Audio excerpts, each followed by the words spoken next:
নমস্কার। আশা করি আপনারা সকলে খুব ভালো আছেন। আজকে আপনাদের সাথে একটা ভীষণ সহজ পদ্ধতিতে তৈরি হওয়া মাছের রেসিপি শেয়ার করব। চলুন রান্নাটা শুরু করা যাক।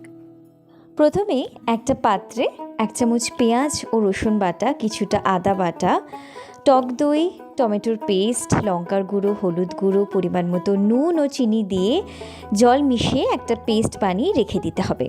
জানেন, এই রান্নাটা আমার দিদি শাশুড়ির রেসিপি। এ বাড়িতে বিয়ে হয়ে আসার পর আমার শাশুড়ি এটা আমায় শিখিয়েছিলেন। এবার আগে থেকে নুন হলুদ মাখিয়ে রাখা মাছগুলোকে একটা প্যানে কিছুটা সাদা তেল গরম করে তাতে হালকা করে ভেজে নিতে হবে।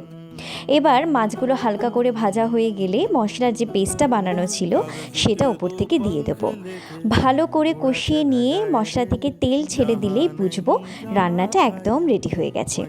এবার ওপর থেকে গরম মশলা এবং ধনেপাতা কুচি দিয়ে গার্নিশ করে নিলেই রেডি আমার দিদি শাশুড়ির ফিশ স্টু। তিনি তো আর আমাদের মাঝে আজ নেই, তবে তার রেসিপিটা নিদর্শন হয়ে ইউটিউবের পাতায় বেঁচে থাক। আজ চলি, আবার আসবো অন্য ভিডিও নিয়ে। টাটা।